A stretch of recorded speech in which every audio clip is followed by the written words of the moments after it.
देख रहे हैं प्रोग्राम द टॉक शो और मैं हूं बतूल राजपूत। आज हम दो अहम मौज़ूआत के हवाले से बात करेंगे। मुल्क में सियासी हालात बदल रहे हैं, इलेक्शंस करीब आ रहे हैं, उसके साथ साथ कुछ ऐसे कानूनी मामलात हैं जो नया रुख इख्तियार कर रहे हैं, जैसे हल्का बंदियों के मसाइल। इलेक्शन कमीशन की क्या पोजीशन होगी PTI की अगर इंट्रा पार्टी इलेक्शंस को दोबारा कलअदम करार दे दिया जाता है। इसके अलावा अगर नून लीग भी हल्का बंदियों के खिलाफ जाती है और पीपल्स पार्टी भी हल्का बंदियों के खिलाफ जाती है, तो क्या किसी तरह ये इलेक्शन को इन्फ्लुएंस कर सकता है। ये भी डिस्कस करेंगे कि क्या 18वीं तरमीम में किसी तरह की चेंजेस मुतवक्के हैं इलेक्शन से पहले, या किसी भी तरह इलेक्शन के बाद 2/3 अक्सरियत के बाद 18वीं तरमीम में चेंजेस आ सकती हैं। Do we really need it, इस पर भी बात करेंगे। और प्रोग्राम के आखिरी हिस्सा में गज़ा के हवाले से बात करेंगे कि क्या यूनाइटेड नेशंस का आर्टिकल 99 जंगबंदी फ़लस्तीन में अमन के हवाले से अहम किरदार अदा कर सकता है नहीं, जैसे इस आर्टिकल ने तारीख में 3 दफ़ा अदा किया। इस वक्त मेरे साथ आबिद ज़ुबैरी साहब मौजूद हैं। आबिद ज़ुबैरी साहब बहुत शुक्रिया। आबिद ज़ुबैरी साहब, पहले नवाज शरीफ के केसेस के हवाले से बात करते हैं। अल अज़ीज़िया रेफरेंस फैसले में नवाज शरीफ की अपील मेरिट पे सुनने का फैसला हो गया है। 2 केसेस में वो बरी हो गए हैं।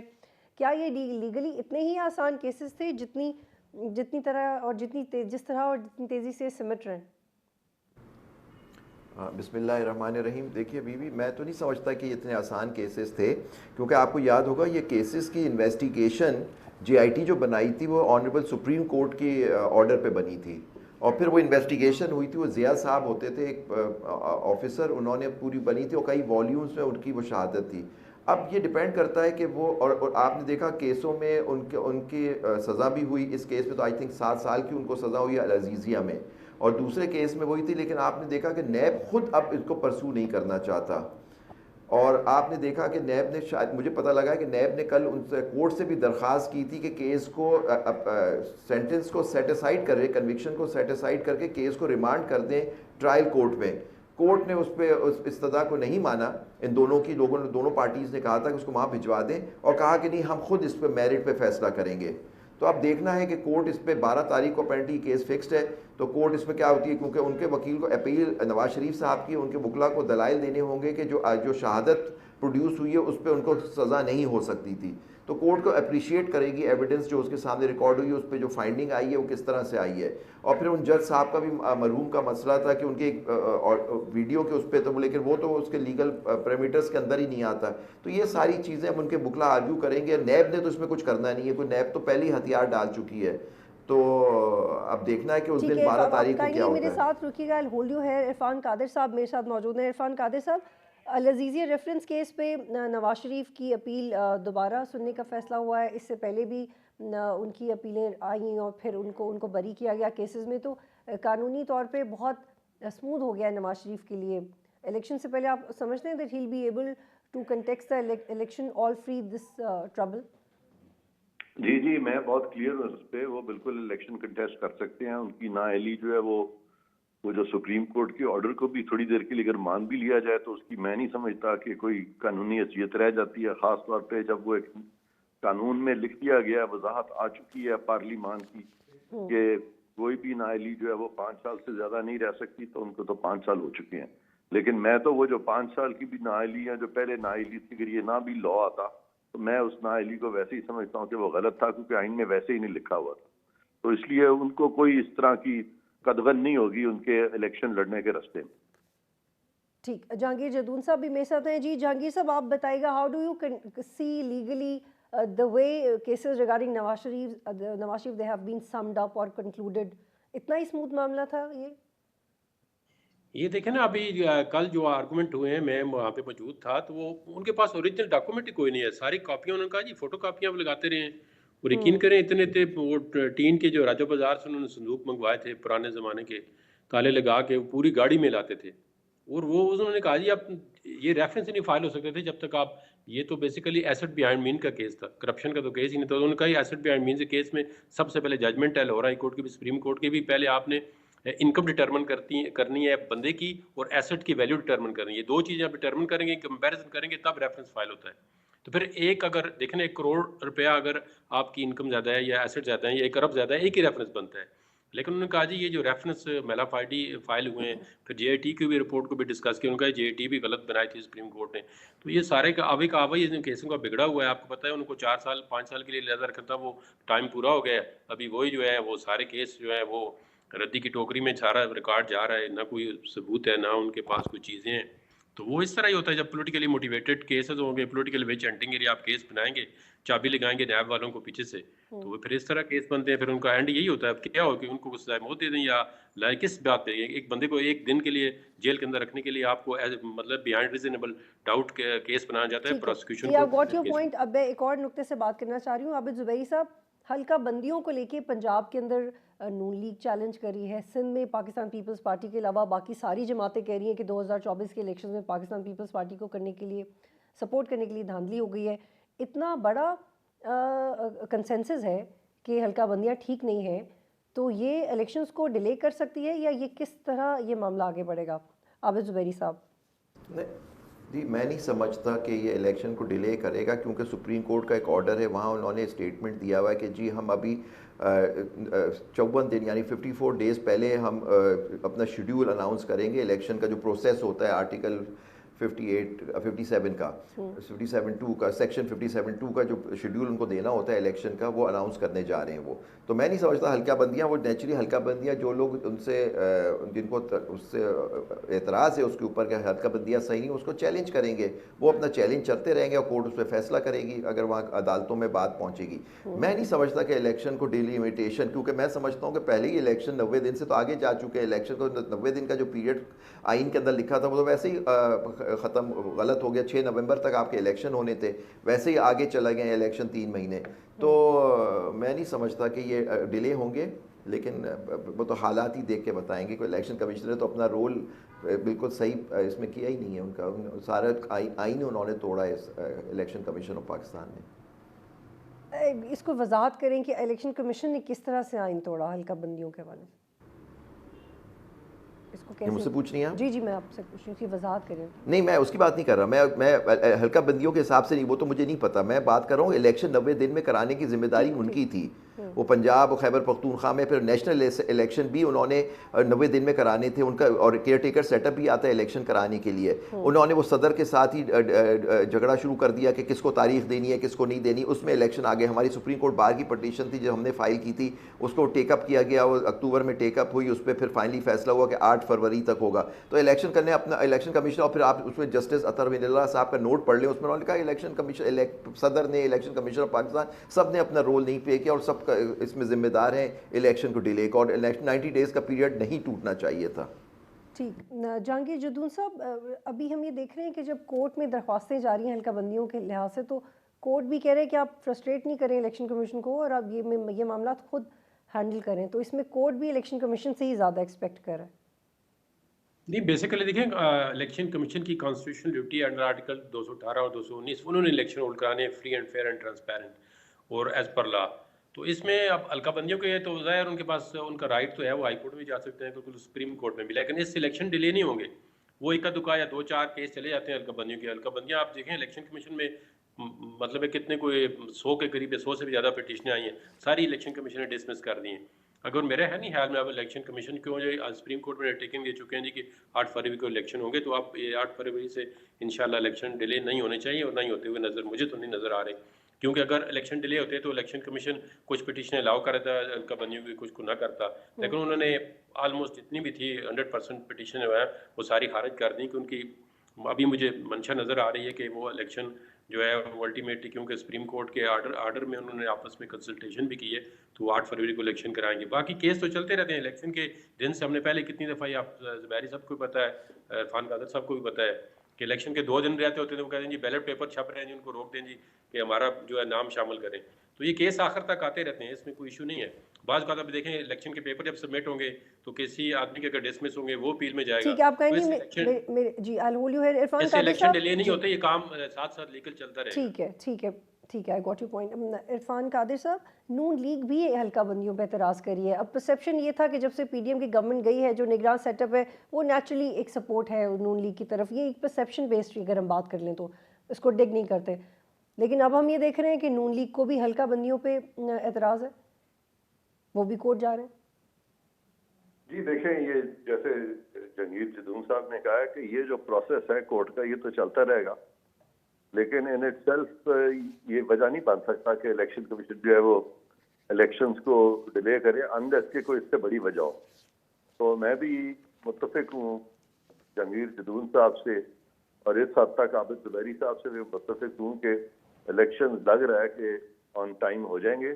बाकी वो जो आबिद जुबैरी साहब फरमा रहे थे कि वो चूँकि सुप्रीम कोर्ट के कुछ अहकामात हैं, उसके बारे में सिर्फ वजाहत कर दूँ कि आइन में साफ लिखा हुआ है कि 90 दिन के अंदर इलेक्शन होंगे, लेकिन इसमें जो पिछला सुप्रीम कोर्ट है पिछले चीफ जस्टिस का, उन्होंने बहुत कंफ्यूजन मचाई थी और उन्होंने कभी गवर्नर को कहते थे डेट दें, कभी सदर को कहते थे, उनको कुछ अदराक नहीं था कॉन्स्टिट्यूशन के प्रोविजंस का, और फिर उन्होंने खुद भी डेट दे दी और आपने देखा कि वो इलेक्शन का डेट देना सुप्रीम कोर्ट का काम ही नहीं है। और ये जो मौजूदा सुप्रीम कोर्ट है इसने इस बात को सही भांपा और उन्होंने फिर तमाम जो स्टेक होल्डर्स हैं उनके कंसेंसस के साथ एक रिकन्सिलिएटरी किस्म का एक ऑर्डर जो है उन्होंने किया है, क्योंकि उन्होंने इस बात पे एग्री किया है कि डेट देना सुप्रीम कोर्ट का काम नहीं। ठीक, मैं एक और एंगल से आप तीनों का मशवरा लेना, क्योंकि बहुत सारे कानूनी नुकात हैं जो कि इस वक्त रेलिवेंट इलेक्शन से पहले डिस्कस करने के लिए।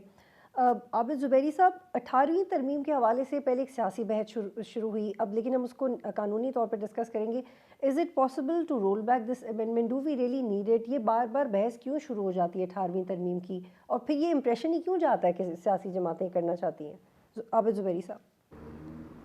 जी, मैं खासा 18वीं तरमीम को रोल बैक करना मैं कहता हूँ बड़ा मुश्किल काम है, क्योंकि ये कंसेंसस से सारा ये 18वीं तरमीम आई थी, आपको याद होगा 2010 में सारी पार्टीज़ ने मुत्तफ़िक़ा तौर पे एग्री किया था इसके ऊपर। तो मैं नहीं समझता का उसका, लेकिन एक इशू जो फाइनेंशियल अवार्ड का इशू हो रहा है NFC का, उसके अंदर जो सेंटर को पैसे नहीं मिलते उसका एक इशू आता है और कुछ पार्टीज़ उठाती हैं कि जी सारे पैसे प्रोविंसेस के पास चले गए हैं, फेडरेशन के पास नहीं है। तो एक ही इशू उठता है, लेकिन मैं समझता हूँ कि ये इतना आसान नहीं होगा कि 18वीं तरमीम को रोल बैक करना। मैं तो कहता हूँ 18वीं तरमीम एक बड़ी अच्छी एक डॉक्यूमेंट था कि उसने काफ़ी हद तक ओरिजिनल 73 के आइन को बहाल कर दिया था, और जितनी मार्शल लॉ के अंदर कुछ अमेंडमेंट्स आई थी या चेंजेस आई थी उसको उन्होंने नलीफाई कर दिया, सिवाय चंद को छोड़ के। तो मैं समझता हूँ इतना आसान नहीं होगा 18वीं तरमीम को बदलना।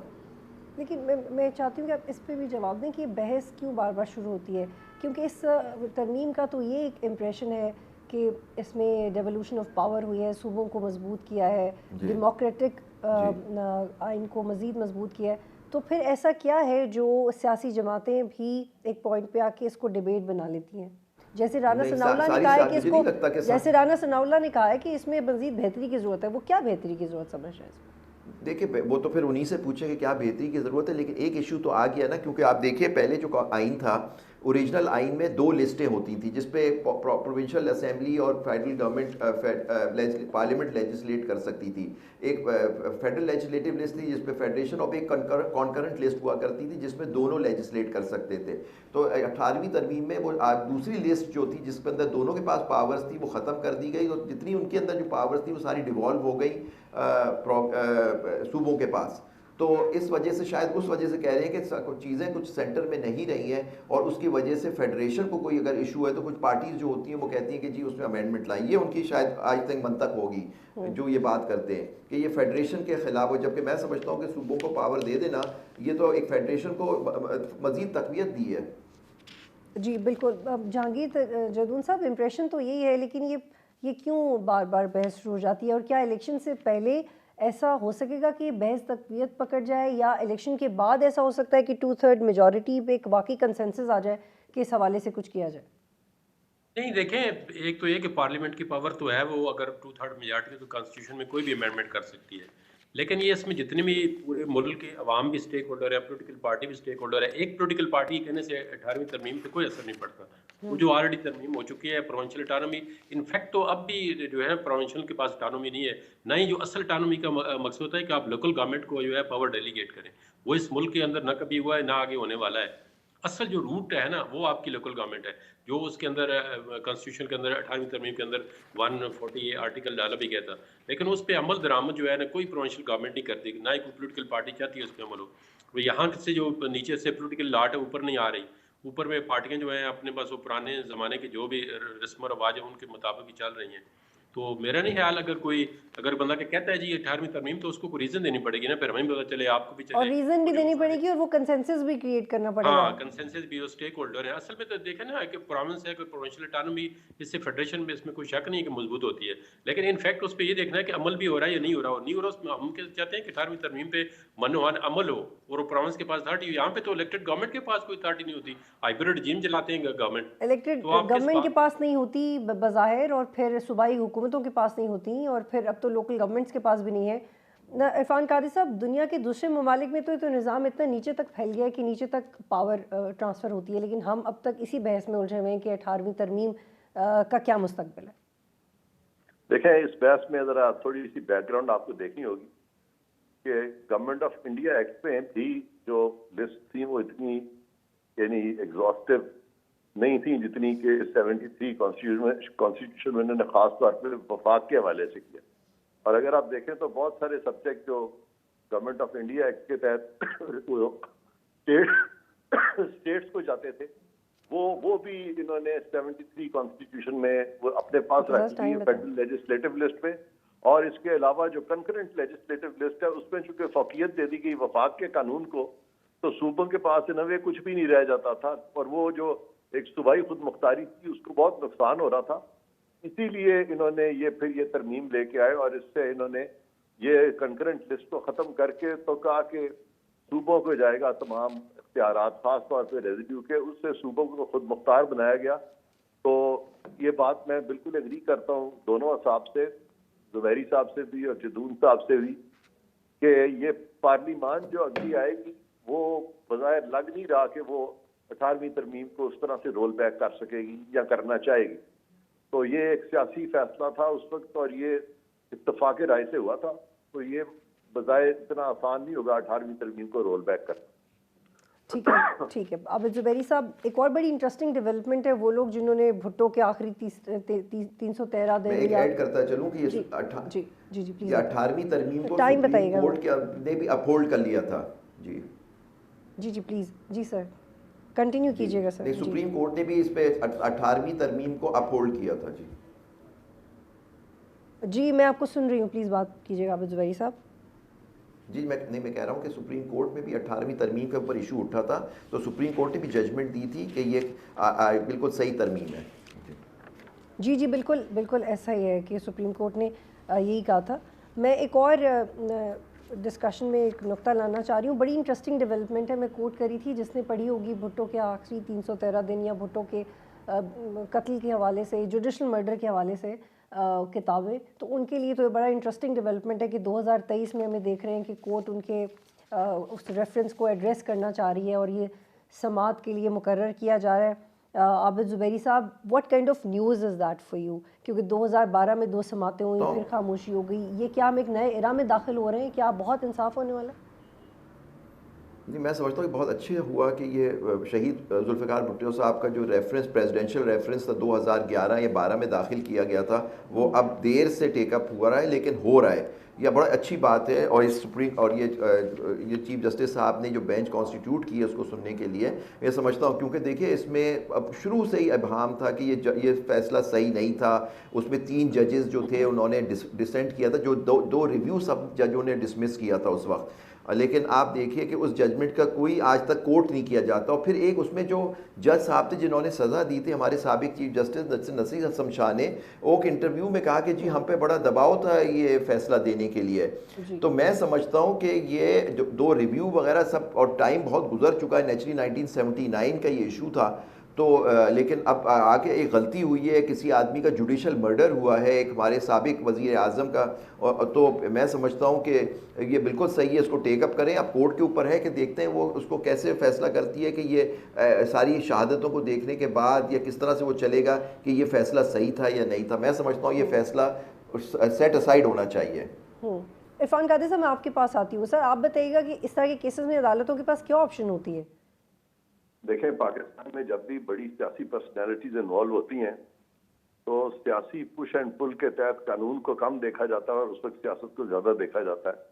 और हमारी सुप्रीम कोर्ट भी सियासत से पाक नहीं रह सकी और इसी वजह से इस तरह के केसेस में इस तरह के फैसले आते हैं जो कि स्ट्रिक्ट लीगैलिटी से इनराफ हो जाता है। और ये भुट्टो केस में जो सबसे बड़ी ज्यादती हुई ये हुई कि 4-3 का फैसला था, तो जजेस को खुद ही सोचना चाहिए था कि भाई जब इतनी डिवाइड है तो कम से कम सजाए मौत की तरफ तो बिल्कुल नहीं जाना चाहिए था। और एक अनकॉरोबोरेटेड टेस्टिमनी ऑफ एन अकम्पलिस के ऊपर इस तरह से उन्होंने इतना फैसला लॉपसाइडेड, और फिर जस्टिस नसीब हसन शाह का बाद में एक प्रोग्राम में ये कह देना, तो ये जो चीज़ है इसको बिल्कुल इस मामले को खुलना चाहिए। और ये मेरा ख्याल है कि ये रिविजिट होगा, और सिर्फ यही रिविजिट नहीं होना चाहिए, 8-10 फैसले और भी हैं सुप्रीम कोर्ट के, जिसकी वजह से कि हमारी सुप्रीम कोर्ट की जो साख है वो साल से मजरू होती रही है। और मैं बारहा कहता रहा हूँ पिछले कोई 15-20 साल से कि वो सारे फैसले जो हैं वो भी रिविजिट होने चाहिए। तो जब भुट्टो केस रिविजिट होगा तो वो बाकी केसेस जो है आने वाले दिनों में वो भी रिविजिट होंगे, ताकि वो सुप्रीम कोर्ट की एक जो स्लेट है उस पर जो धब्बे लगे हुए हैं उसको तो वंस फॉर ऑल साफ किया जाए। इरफान कादिर साहब, लेकिन रीसेंट पास्ट में पाकिस्तान की जुडिशरी के अंदर एक वाज़े पोलराइजेशन थी। उस कॉन्टेक्स्ट में आपको लगता है कि ये जो 9 जजेस का बेंच है उसमें कंसेंसस रहेगा, ट्रांसपेरेंसी रहेगी, कोई ग्रज नहीं होगा, और वो सिर्फ कानून को फॉलो करते हुए इसको मंतकी अंजाम पे पहुंचाएंगे, और उस तरह की डिवाइड हमें नजर नहीं आएगी जैसे हमने माजी में देखी? बड़ी अच्छी बात यह है कि ये जो मेजॉरिटी अथॉरिटेरियनिज्म होता है ना वो कम होना चाहिए और रीजन ज्यादा होने चाहिए। लिहाजा मंतकी एतबार से और कानूनी एतबार से उम्मीद करनी चाहिए कि ये जो 9 जजेस हैं ये बैठेंगे, आपस के बाइसेस को मिटा देंगे, क्योंकि जब तक ये बाइसेस नहीं मिटेंगे तब तक मैं समझता हूँ कि सुप्रीम कोर्ट के फैसलों की लेजिटिमेसी भी क्वेश्चनेबल रहेगी। आबिद ज़ुबैरी साहब, आप क्या एक्सपेक्ट कर रहे हैं? क्या आप बहुत ज़्यादा एक्सपेक्ट कर रहे हैं, या आपको सिर्फ एक हीट ऑफ द मोमेंट में कहीं भी बात, जो कि आमतौर पे हमारे मुल्क में एक रिवायत रही है बड़े फैसलों में और सियासी जमातों की भी एक रविश रही है, लेकिन ये आपको वाकई लगता है कि बड़ा पर्टिनेंट तैयारी के साथ ये चीज़ आगे बढ़ेगी, it is going to change something within the justice system? देखिए अब ये उस जजमेंट से अपील नहीं है, नेचुरली उसका रिव्यू भी डिसमिस हो गया था। और वो जैसे इरफान भाई ने फरमाया कि वो 4-3 का फैसला था, लेकिन रिव्यू उन 7 के 7 जजों ने डिसमिस किया था कंसेंसस से, जिसमें जस्टिस दुराब पटेल, जस्टिस हलीम और जस्टिस सफदर शाह थे उसमें। तो अब जो बात ये है कि देखिए ये प्रेसिडेंशियल रेफरेंस है, इसमें एक ओपिनियन देती है कोर्ट इस पे, क्योंकि तो लेकिन ये मैं समझता हूँ कि ये तारीख के जैसे इरफान भाई ने कहा, कुछ फैसले ऐसे हैं इनको सेट असाइड करना और इस मुल्क की जुडिशरी के लिए और आगे बढ़ने के लिए, जमहूरियत के लिए और इंसाफ के लिए बहुत ज़रूरी है। तो मैं समझता हूँ कि और भी ऐसे फैसले हैं जिनको दोबारा से रिव्यू करने की ज़रूरत पेश है कि और वो इस मुल्क की और जुडिशरी को फर्दर स्ट्रेंथन करने की। देखिए अब भुट्टो साहब के साथ 4 लोग और थे जिनको फांसी हुई थी, तो उनके भी तो घर वाले हैं आज तक, वो भी इंसाफ के लिए मुंतज़िर होंगे। तो ये अगर ये रेफरेंस ये फैसला होता है कि वो फैसला गलत था और एक जज साहब कह रहे हैं, उस 5 में से एक जज साहब कह रहे हैं कि क्योंकि इस सारे के साथ जजेस दुनिया में नहीं है अब, तो उनमें से एक जज साहब ने फरमाया कि जी हम पे प्रेशर के पर हमने ये फैसला दिया था, तो यही इस बात साबित हो गई कि ये फैसला सही नहीं था। और आपको पता है उस वक्त मार्शल लॉ का ज़माना था जब ये फैसला आया। तो ये सारे फैसले जो मार्शल लॉ के ज़माने के फैसले हैं, जैसे उस ज़माने में नुसरत भुट्टो केस था, और ये सारे केसेस, ये मैं समझता हूँ कि ये बिल्कुल आइन और कानून के ख़िलाफ़ फैसले थे, और यहाँ तो इंसाफ बिल्कुल नहीं मिला था। इरफान कादिर साहब, मुझे because I want to understand this more, क्योंकि हिस्ट्री की बात है, इस फ्यूचर से मुंसलिक है, मुझे ये बताइएगा कि अगर कोई बहुत तगड़ा फैसला आ जाता है, अनप्रेसिडेंटेड, बड़ा कोई जानदार, लेकिन ये कैसे यकीनी बनाया जाएगा कि वो आने वाले वक्त में इन्फ्लुएंस भी करेगा, क्योंकि कोई किसी को सज़ा तो नहीं हो पाएगी।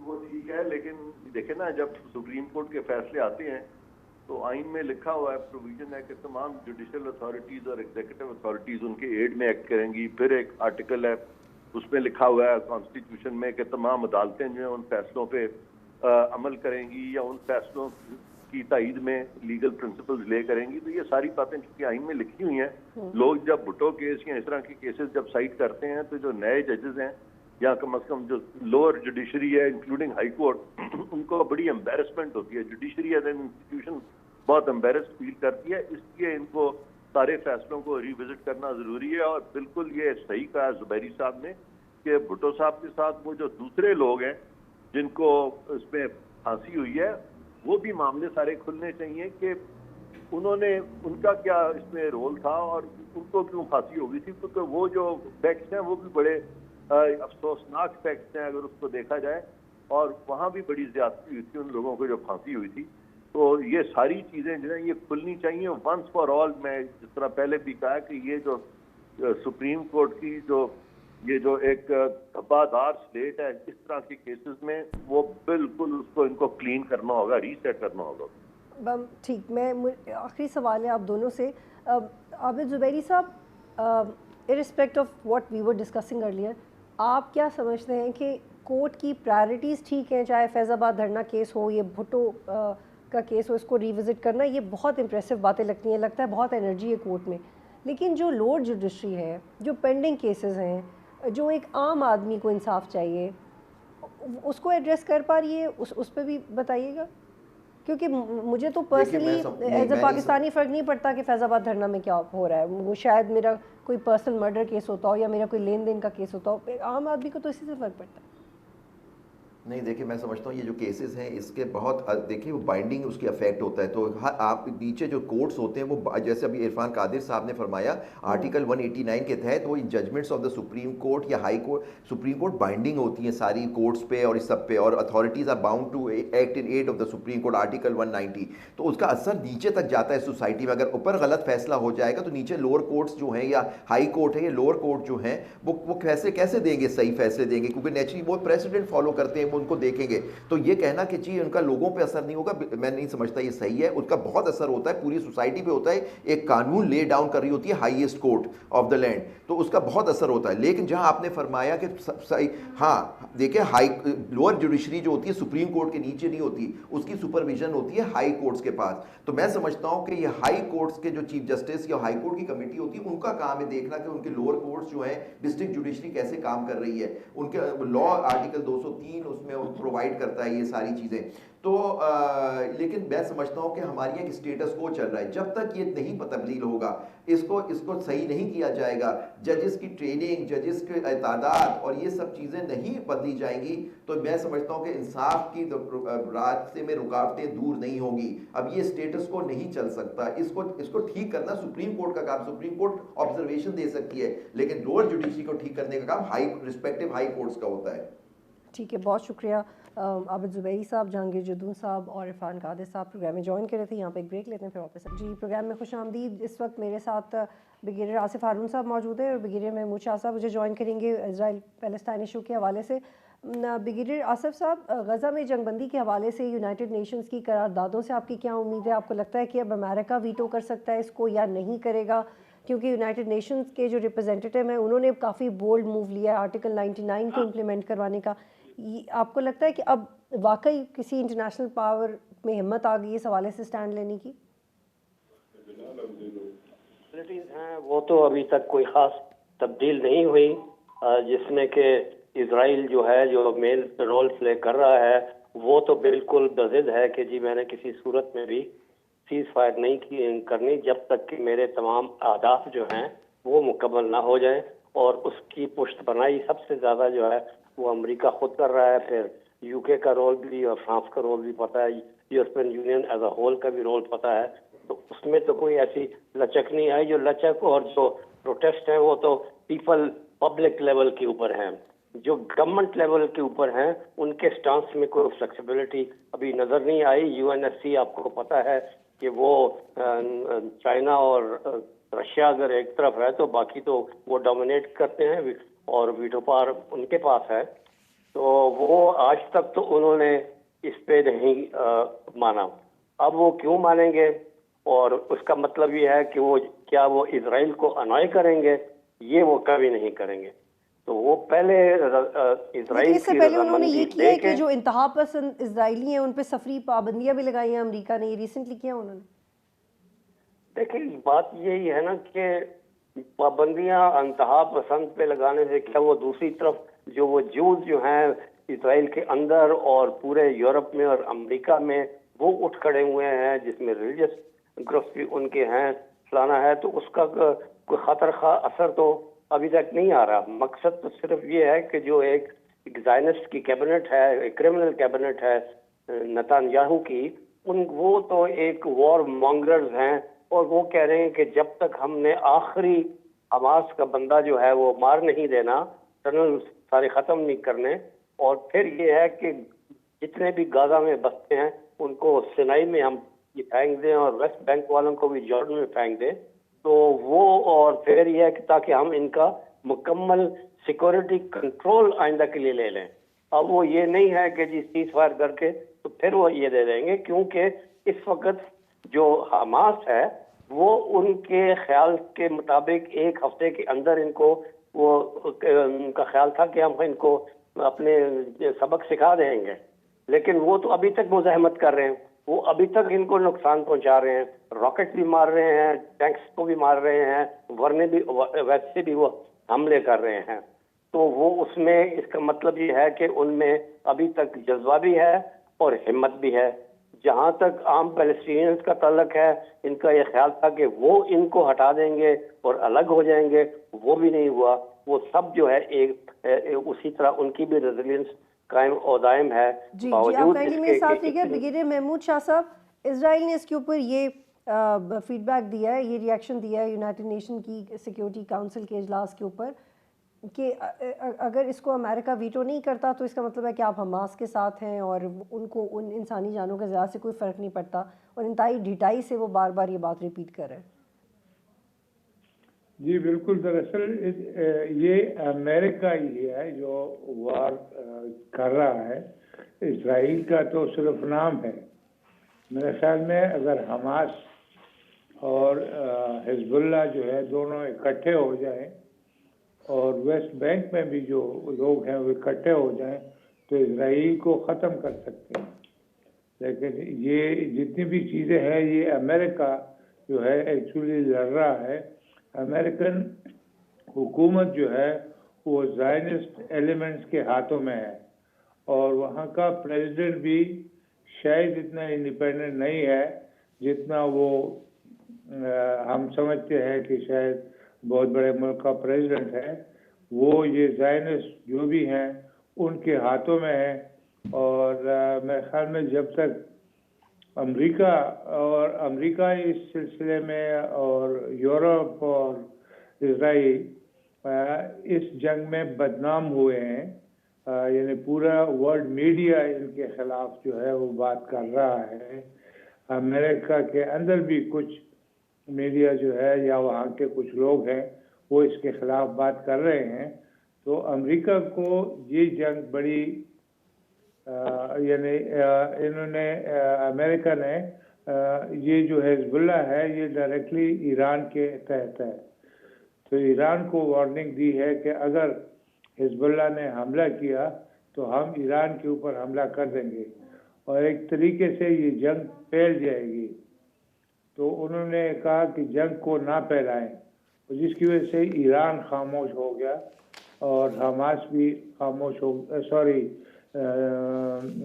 ये हिजबुल्लाह भी खामोश है। तो हमास ने बहुत बहादुरी दिखाई है और अभी तक वो है, लेकिन कितनी देर तक वो स्टैंड कर सकते हैं इस किस्म के हमलों को जो वो डेडली है। और ये तमाम वेपन जो है ये अमेरिकन वेपन्स हैं। एक जो इसका असर पड़ा है वो ये है कि अमेरिका जब इधर इन्वॉल्व हुआ है तो वहाँ पर रशिया की जो वार थी वहाँ पर ये खामोश हो गया है। एक तरीके से रशिया की तरफ से ये एक अपॉर्चुनिटी है कि अमेरिका को इधर पुल किया इस और वहाँ से उनके हाथ जो है हटा दिए हैं। तो देखते हैं आगे क्या होता है। जी, आप कहेंगी मेरे साथ ही रुकिएगा। ब्रिगेडियर आसिफ साहब, आपको क्या लगता है कि आर्टिकल 99 यूनाइटेड नेशन के चार्टर चैप्टर 15 का क्या रोल प्ले कर सकता है? हिस्टोरिकली हमने 3 दफ़ा तो ये देखा, एक है कोई ऐसा मामला जिस पर यूनाइटेड नेशंस की उस पर डिस्कशंस ना हो रही हों और अब उनके रिप्रेजेंटेटिव उनकी तवज्जो दिला रहे हैं, अब इसकी ज़रूरत पड़ गई है इस आर्टिकल की, ये एक आखिरी कोशिश समझी जा सकती है। क्या ये आप समझते हैं कि ये काम आ जाएगा सिचुएशन में? यूनाइटेड नेशंस की हिस्ट्री तो हमें खूब मालूम है। अगर तो Christian world, non Muslim world का कोई इशू है तो उसमें तो जरूर उन्होंने काम किया है, लेकिन मुस्लिम स्पेसिफिक जितने भी इंटरनेशनल इश्यूज हैं, चाहे वो फलस्तीन का है या कश्मीर का है या किसी और का है, तो वो तो उन्होंने आज तक कोई रोल नहीं प्ले किया और ना ही उनकी कोई नीयत है, ना, क्योंकि वो तो एक हैंडमेडन है यूनाइटेड स्टेट्स। सारी फंडिंग यूनाइटेड नेशंस की जो है वो अमेरिका करता है, उनका हेडक्वार्टर भी वाशिंगटन में ही है, तो वो तो वही करेंगे जैसे उनको वो बताया जाएगा। गो के उनका यूएन सेक्रेटरी जनरल जो है उसने जो है एक बड़ी अच्छी ये वो बातें की हैं और बड़ी होप भी दिलाने की कोशिश की है, क्योंकि उसकी तो एक जॉब ऐसी है कि उसने अपने आप को एक अनबायस्ड, अनप्रेजुडिस्ड जो है एक सेक्रेटरी जनरल दुनिया का बताना है, लेकिन उसके हाथ बंधे हुए हैं। वो अकेला सेक्रेटरी जनरल जो है वो भी है सच कोई नहीं ये कर सकता है। यूनाइटेड नेशंस के जो मेंबर्स हैं और जो खास मेंबर्स हैं वो सारा जो है ना उसका वो करेंगे। जो पहले जो रेजोल्यूशन हुई यूनाइटेड नेशन में वो भी नाकाम हुई, जो रशिया ने स्पॉन्सर की थी, ब्राजील ने भी वो ये की थी, वो तो नाकाम हुई। तो इसमें अब हमें कोई इतनी ज्यादा उससे उम्मीदें नहीं रखनी चाहिए। हमें अगर कोई उम्मीद रखनी है तो वो है कि यूनाइटेड स्टेट्स के अंदर से आवाज इतनी स्ट्रांग हो जाए from the public and from the official circles, जैसे कि उनकी सेनेट में भी आवाजें उठी, उनकी जो और उनके जो अदारे हैं उनमें से जो अभी आवाजें जो उठनी शुरू हो गई हैं वो, और दूसरी जो है इजराइल के अंदर से जो ये आवाजें उठी हैं, ये है कि जी शायद जो है उनके माइंड सेट को चेंज करें, क्योंकि ये जो इनके ओवरऑल बड़े बड़े जो अज़ाइम और ऑब्जेक्टिव हैं जैसे इजराइल है, ये तो उसका एक पहला स्टेप है ना गाजा और वेस्ट बैंक का, उसने तो ग्रेटर इजराइल आज नहीं तो कल बनाना है, उसमें तो उसने कोई तब्दीली वो नहीं लेके आया ना जी। ये उनकी रुकावटें हैं। प्लीज मैं आपको यहाँ पे रोकूंगी, एक ब्रेक लेते हैं फिर वापस आते हैं प्रोग्राम में। खुशामदीद ब्रिगेडियर वकास साहब, अब फ्यूचर पर्सपेक्टिव पे बात करते हैं कि हल क्या निकल सकता है अगर अमेरिका वीटो ना करे तो। क्या जी ब्रिगेडियर आसिफ साहब, क्या ऐसा हो सकता है कि हमास की पॉलिटिकल पोजीशन जिस पे इजराइल को एतराज़ है वो किसी तरह कॉम्प्रोमाइज़ हो जाए और उस पर भी कंसेंसस हो जाए फ़लस्तीन के अंदर भी? क्या हमास इस पे मान सकेगा, या फिर इस तरह हो सकेगा कि जैसे अमेरिकन ने पहले भी प्रपोज किया कि सिंगल अथॉरिटी के तहत ये सारा निज़ाम चलाया जाए? इन दोनों में से क्या मुमकिनात में से आपको लग रहा है नियर फ्यूचर में? ये देखें, बात ये है कि मैं ये कहूँगा कि जो हमास ने जो ये कदम उठाया है वो एक हैरान कुन है और ये इसकी कोई मिसाल नहीं मिलती। हमने और जगहों पे भी बड़ी रेजिस्टेंस मूवमेंट्स वाला ये देखी, लेकिन ये एक अपनी मिसाल एक है जिसने के दुनिया को हैरान कर दिया। वहाँ जो है ना इवन एथियस्ट जो है वो ये कह रहे हैं कि हमें अब कुरान पढ़ना चाहिए, देखना चाहिए कि कैसे उनको इतनी जो है ना वो रेजिस्टेंस मिली है और वो उन्होंने ये सारी चीज़ें जो ये बर्दाश्त की हैं। और उससे पहले जो 7 अक्टूबर का जो उन्होंने हमला किया था वो किसी मजबूरी के तहत जो उन्होंने किया था कि वो जो कट रहे थे भेड़ बकरियों की तरह, उन्होंने कहा जी हम करें और इनको गैरत दिलाएं, शर्म दिलाएं। जो सारा अरब वर्ल्ड है, OIC है, जो कुछ नहीं कर रहा उनको उन्होंने बिल्कुल अब ये छोड़ दिया, इजराइल के नज़दीक को चले गए हैं। वो सारी चीज़ें तो ये अपनी जगह थी। अब इस वक्त ये है कि सबसे पहली बात तो ये है कि हमास और अल-फतह जो वेस्ट बैंक है इनमें जो है ना आपस में अलहाक बाकायदा होना चाहिए, क्योंकि अब्बास जो है वो उसका टिल्ट अमेरिका और इजराइल की तरफ है। हिजबुल्लाह इनके साथ है, हुथीज भी उनके साथ जो है ना वो ये मिल चुके हुए हैं। बाकी जो ग्रुप्स हैं लाइक फॉर एग्जांपल इराक के वो भी वो तैयार हैं, IRGC है वो भी है, और सीरिया जो है वो भी अभी अपना फ्रंट गर्म करे, उधर भी हिजबुल्लाह मौजूद है। इन्होंने भी तो अपनी गोलान हाइट्स लेनी है ना जी। ये तो मैं एक ग्रुप्स की बात कर रहा हूँ। जहाँ तक ये मुल्कों का ताल्लुक है, इसमें सबसे कलीदी रोल अगर प्ले कर सकते हैं तो इजिप्ट है, जो कि राफा क्रॉसिंग के ऊपर बैठा हुआ है, और वो राफा क्रॉसिंग ही जो है ना इजराइल इसको नहीं खोलने दे रहा, और सीसी जो है वो अपनी वो पुरानी जो उनकी पीस ट्रीटी है उसकी वजह से वो एक मजबूर हुआ है। वो कोई ऐसा ऑफेंसिव कदम नहीं उठा रहा जिसकी वजह से कुछ उनको रिलीफ मिले। और यहाँ तक कि ह्यूमैनिटेरियन एड जो है वो भी अभी जो है ना वो कॉरिडोर वो भी नहीं मुकम्मल तौर पर बन सका। और जो वॉर थी नॉर्थ गाजा से अभी साउथ गाजा तक, तो वो आ चुकी है, ये फैल चुकी है। तो अब ये तो एक मैंने ये बताया। दूसरा ये है जो अगर कलीदी रोल जो प्ले करेंगे मुल्क जो है वो है रूस, चाइना, टर्की, ईरान। ये अगर अपना रोल प्ले करें डायरेक्टली और इनडायरेक्टली, तो फिर जो है कुछ वजन बनेगा। और अगर वो यूक्रेन में और तो बाकी जगहों के ऊपर प्रॉक्सी वॉर करते हैं और हर किस्म की इमदाद वहां पहुंचाते हैं, तो इनको क्यों नहीं पहुंचाते? टर्की ने तो भी कितने मुल्कों में जाके मैं आपको यहाँ पे रुकूंगी। और ब्रिगेडियर महमूद शाम साहब, पहले भी जो 4 दिनों की जंगबंदी थी उसमें भी 20 से 25 लाख लोग थे जिनको इमदाद पहुंचानी थी 4 दिन के अंदर, जो कि एडमिनिस्ट्रेटिवली और ऑपरेशनली पॉसिबल ही नहीं था। और सारे इमदादी इदारे ये कह रहे थे कि ये बहुत कम वक्त है, जिसमें तकरीबन 3000 से ज़ायद तो सिर्फ बच्चे थे। और वो ये भी कह रहे थे कि जो लोग रिपोर्ट हुए हैं वो उससे एक्चुअल नंबर से बहुत कम है। तो ये तो हालत है वहाँ पे इमदादी कार्रवाइयाँ करने वाले इदारों की। तो हम ये तो एक्सपेक्ट नहीं कर सकते कोई एड पहुँच सकेगी। और इजिप्ट भी बेबस नज़र आता है। लेकिन ये जो मैंने 2 बातें की हैं कि किस बात पे कंसेंसस हो सकता है, क्या जो हम हिस्ट्री की किताबों में पढ़ते आ रहे हैं कि ये सब इस तरह ही चलता रहेगा, क्या वो एक क्लीशे पर्सपेक्टिव से ये चलता रहेगा, या हम देखेंगे कि कोई सिंगल अथॉरिटी बन गई है, या हमास ने कॉम्प्रोमाइज़ कर दिया है, या इजराइल को अमेरिका ने कन्विंस कर दिया, anything like that? Brigadier Mahmood Shah साहब। जी जी जी जी बिल्कुल। दरअसल ये पहले ही एक किस्म की वर्ल्ड वॉर है और एक तरीके से दुनिया के जो निज़ाम है उसको हिला के रख दिया है। यानी जो कुछ भी यूनाइटेड नेशन सिक्योरिटी काउंसिल में हो रहा है, दुनिया के ऊपर जो है वाज़े हो रहा है कि ये एक गैर इंसाफी और ये कोई निज़ाम ठीक नहीं है कि आप किसी को वीटो का इख्तियार दे देते हैं और वो खुद जंग में मसरूफ है, आगे उन्होंने किसी और को किया हुआ है। इसी तरीके से एक तो जो इंटरनेशनल ऑर्गेनाइजेशंस है उसके ऊपर बहुत सारे सवाल उठ गए। दूसरी तरफ जो ये कहते हैं इंसानी हुकूक और दूसरे की ये बात करते हैं, अमेरिका जैसे मुल्क और बरतानिया जैसा मुल्क वो बातें तो करते हैं, लेकिन वो किस कुव्वत के पीछे हैं? इजराइल के पीछे। और इजराइल के ये जो ह्यूमन के खिलाफ जो जुल्म उन्होंने किया है या वो कर रहे हैं कंटिन्यूसली, तो मैं समझता हूँ कि ये सस्टेनेबल नहीं है। दुनिया के सारे मुल्कों में अवाम और एक तरीके से जूस के अंदर खुद भी इख्तिलाफात सामने आए हैं। अल्लाह करे कि हमास जो है वो डटी रहे उसी तरीके से। इनको कोई समझ नहीं आ रही है कि हमास के पास हथियार किधर से आए। लेकिन आप ठीक कह रहे हैं, जो आपकी एक सपोर्ट है, लेकिन जो कोलेटरल डैमेज है उसके लिए तो ये सब रुकना चाहिए इमीडिएटली। जी बिल्कुल।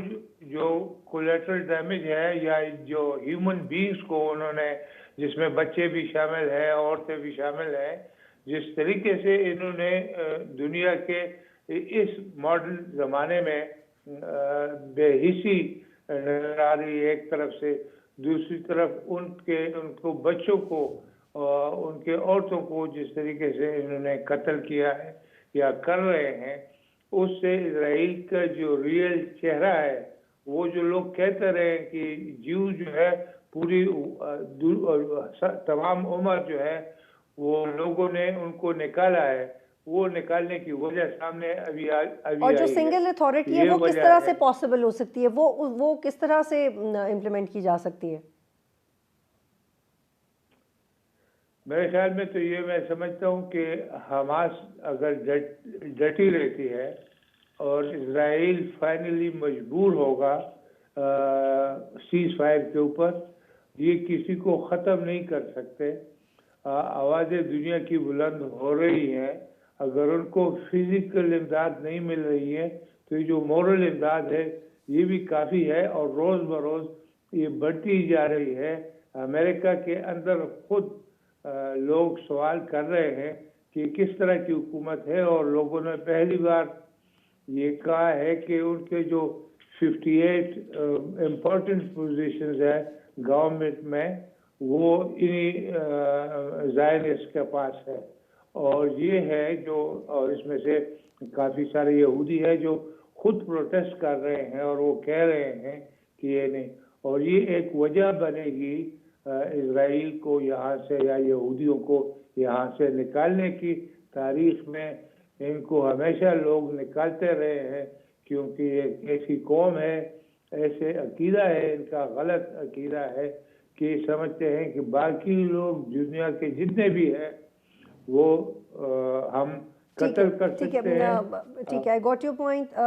ब्रिगेडियर आसिफ साहब, आप इसको किस सिंगल अथॉरिटी वाला मामला अगर फॉर द टाइमिंग हम कंसिडर कर लें कि इसी पे ही सारे स्टेक होल्डर्स मान जाएं और सूट कर जाए पैलेस्टाइन को कोई ऑप्शन और इजराइल को ऑप्शन सिंगल अथॉरिटी की, और हमास भी एक टेबल पे आ जाए, तो ये किस तरह से हो सकेगा? लेकिन इस वक्त जहाँ तक इजराइल और उसके बैकर्स का ताल्लुक है, उनकी तो एक बड़ी हार्ड नोज पॉलिसी है और उस पर वो चेंज इस वक्त तक जो है वो नहीं दिखा रहे, फ्लेक्सिबिलिटी बिल्कुल नहीं। जहाँ तक यहाँ ताल्लुक है, आप ये देखें कि जो वहाँ पर डिस्ट्रक्शन हुई है, जो किलिंग और बच्चे और औरतें और मर्द जो हैं जो जिस तरह शहीद हुए हैं, आपका क्या ख्याल है कि ये लोग जो हैं अभी, या तो ये होता ना कि ये अभी लेट के होते, वो लेटे नहीं हैं, तो इसका मतलब है कि इनकी नफरत और बढ़ गई है।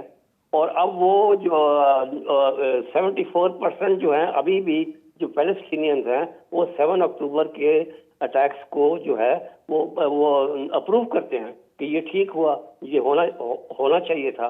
और हमास के वो साथ हैं। जो अब्बास है वो अनपॉपुलर है, ये अभी भी जो है वो ये पॉपुलर हैं। तो ये तो उनके अपने सेंटिमेंट्स हैं। रिक्रूटमेंट जो है मेरे लिहाज से अब हमास और वो दूसरी इस्लामिक जिहाद है उसमें बढ़ गई होगी, क्योंकि वो तो वैसे भी मर रहे हैं। उन्होंने कहा जी चलो हम शहीद क्यों ना हो, हम भी जो है ना जिहाद में एक हिस्सा लें। तो वो उधर पॉपुलेशन अगर इन्होंने 17,000 मरे तो 2.3 मिलियन उधर है ना अभी तक। वो उनको समंदर में तो नहीं फेंका, ना ही उन्होंने सिनाई में फेंका। जो ये चाहते हैं कि हम इनको सिनाई में उधर धकेल दें, तो वो उधर मौजूद हैं। और इनकी जो टनल्स जो हैं वो इन्होंने अभी तक नहीं लोकेट की, नहीं डिस्ट्रॉय की हैं।